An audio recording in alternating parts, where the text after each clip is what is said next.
여러분, 우리가 지금 살고 있는 이 디지털 세상 있잖아요. 이 모든 게 거의 100년 전에 나온 어쩌면 이름도 들어보지 못했을 한 천재의 아이디어에서 시작됐다고 하면 믿으시겠어요? 오늘 바로 그 숨겨진 설계자 알론조 처치에 대한 이야기를 한번 파헤쳐보려고 합니다. 자, 그럼 첫 번째 장으로 넘어가 볼까요? 코드 속의 유령이다. 제목부터 뭔가 미스테리하죠? 우리가 너무나 당연하게 여기는 이 모든 기술들 뒤에 숨어 있는 거대한 청사진. 그 비밀을 한번 풀어보겠습니다. 자, 한번 생각해 보세요. 지금 우리가 쓰고 있는 인공지능, 저 멀리 서버에서 돌아가는 클라우드 컴퓨팅, 그리고 바로 여러분 화면에 떠 있는 이 코드들까지. 이 모든 것들을 꿰뚫는 단 하나의 숨겨진 연결고리가 있다면 그게 뭘까요? 이게 바로 오늘 이야기의 핵심 질문인데요. 아마 정답을 들으시면 와, 정말? 하고 깜짝 놀라실 겁니다. 보세요. 한쪽에는 정말 최첨단 기술의 집약체처럼 보이는 AI 로봇이 있고요. 다른 한쪽에는 이게 뭔가요? 100년은 좋게 돼 보이는 낡은 종이에 빼곡히 적힌 수학 공식들이 있습니다. 정말 전혀 상관없어 보이잖아요? 그런데 이 둘 사이에 우리가 모르는 엄청난 비밀이 숨어 있습니다. 그 정답은요, 최신 기술, 이런 게 아니에요. 실리콘밸리에서 갓 나온 그런 발명품이 아니란 말이죠. 정답은 바로 1930년대로 거슬러 올라갑니다. 한 사람, 그리고 그 사람의 머릿속에서 나온 단 하나의 아이디어. 바로 그게 모든 것의 시작이었습니다. 바로 이분입니다. 알론조 처치. 아마 대부분은 누구지? 하실 거예요. 이름이 정말 생소하죠? 하지만 단언컨대 이 알론조 처치의 아이디어가 없었다면 우리가 아는 지금의 컴퓨터 과학, 어쩌면 존재하지 않았을 수도 있습니다. 그 정도로 중요한 인물이에요. 자, 그럼 이제 시간을 좀 거슬러 올라가 보죠. 대체 알론조 처치는 어떤 시대에 어떤 문제를 풀려고 했던 걸까요? 그의 위대한 발견이 탄생할 수밖에 없었던 그 배경으로 한번 들어가 보겠습니다. 때는 20세기 초 당시 수학자들이 정말 거대한 질문 하나에 매달리고 있었어요. 바로 결정 문제, 독일어로는 Entscheidungsproblem이라고 불리는 건데요. 이게 뭐냐면 쉽게 말해 수학계의 성배를 찾는 것과 같았어요. 어떤 수학 문제든 딱 넣으면 이건 증명 가능해 또는 이건 불가능해 하고 딱 답을 내주는 그런 만능 알고리즘을 찾으려는 거대한 꿈이었죠. 그러니까 질문은 이거예요. 세상의 모든 수학 명제에 대해서 이게 참인지 거짓인지 기계적으로, 그러니까 어떤 예외도 없이 100% 완벽하게 판별해낼 수 있는 보편적인 방법, 그런 절차가 과연 존재할까 하는 거였죠. 정말 야심찬 질문이죠. 바로 이 어마어마한 질문에 대해서 알론조 처치가 정말 우아하면서도 강력한 해답을 하나 내놓습니다. 그게 바로 람다 계산법입니다. 근데 이걸 무슨 파이썬이나 자바 같은 프로그래밍 언어라고 생각하시면 안 돼요. 그보다는 훨씬 더 근본적인 거예요. 일종의 생각의 도구? 계산이라는 행위가 도대체 뭘까? 그 본질을 파고든 거죠. 비유하자면 세상의 모든 요리를 만들 수 있는 아주 기본적인, 보편적인 레시피 같은 거라고 할 수 있어요. 핵심은 놀라울 만큼 간단해요. 자, 한번 상상해 보세요. 그냥 아주 단순한 규칙, 함수가 하나 있어요.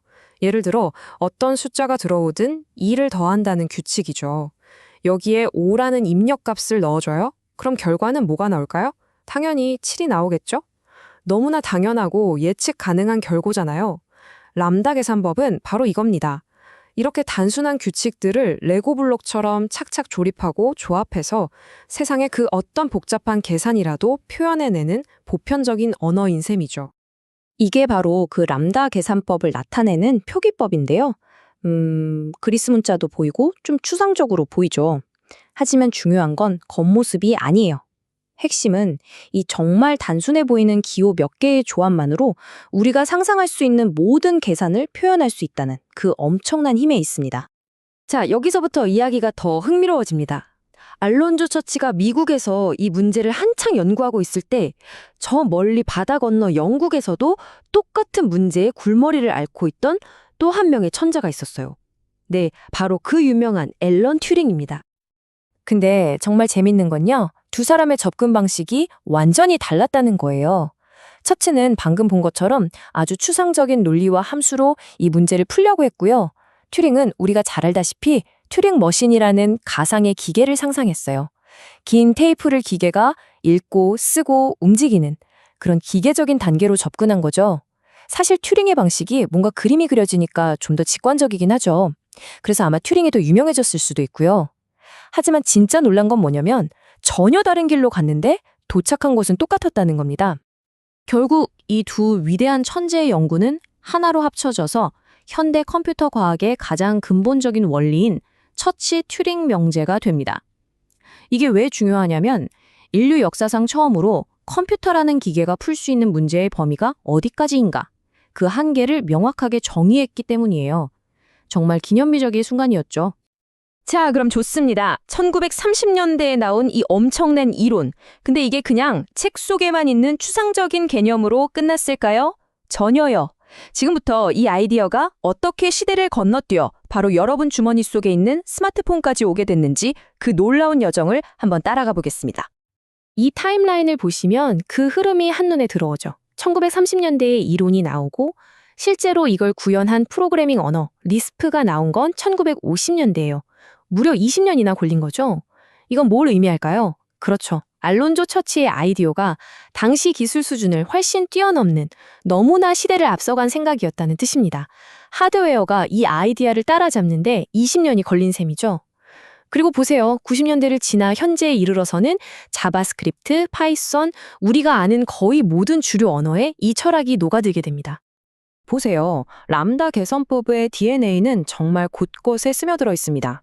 리스프나 하스켈처럼 아예 이 철학을 기반으로 만들어진 언어들도 있고요. 우리가 정말 많이 쓰는 파이썬이나 자바스크립트 안에도 그 개념이 깊숙이 박혀 있어요. 심지어 요즘 많이 쓰는 클라우드 서비스 있죠? 아마존 AWS의 서비스 중에 이름이 아예 람다인 것도 있어요. 이건 뭐 거의 오마주 수준이죠. 바로 이 두 코드가 그 증거입니다. 왼쪽은 정말 오래된 언어인 리스프고요. 오른쪽은 현대적인 함수형 언어인 하스켈이에요.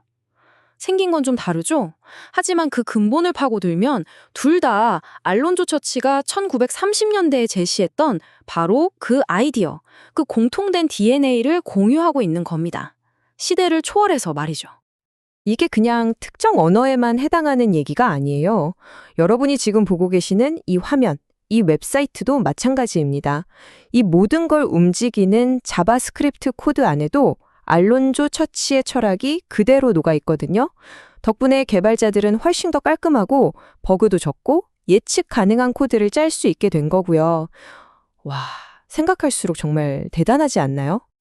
자, 이제 마지막 장입니다. 이 모든 이야기들을 종합해 보면 알론조 처치라는 한 사람이 우리 세상에 남긴 유산이 얼마나 거대하고 또 영원한 것인지를 다시 한번 깨닫게 됩니다. 정리하자면 이겁니다. 알론조 처치는 단순히 어떤 기술 하나를 발명한 게 아니에요. 우리가 컴퓨터와 대화하고 또 계산에 대해 생각하는 방식의 가장 근본적인 문법 그 자체를 만들어낸 겁니다. 그래서 그의 아이디어는 박물관에 있는 과거의 유물이 아니에요. 바로 지금도 인공지능, 소프트웨어 개발 그 모든 분야에서 혁신을 이끌어내는 살아있는 현재 진행형의 도구인 거죠. 알론조 처치가 남긴 이 말이 그의 모든 업적을 완벽하게 요약해주는 것 같습니다. 계산 가능한 문제란 미래를 위해 절차를 기술할 수 있는 문제다. 그는 계산의 본질을 꿰뚫어 봤고 그 덕분에 우리는 미래를 설계하고 만들어 나갈 힘을 얻게 된 겁니다. 잊혀졌던 천재, 알론조 처치. 이제 그의 이름, 우리가 꼭 기억해야 하지 않을까요?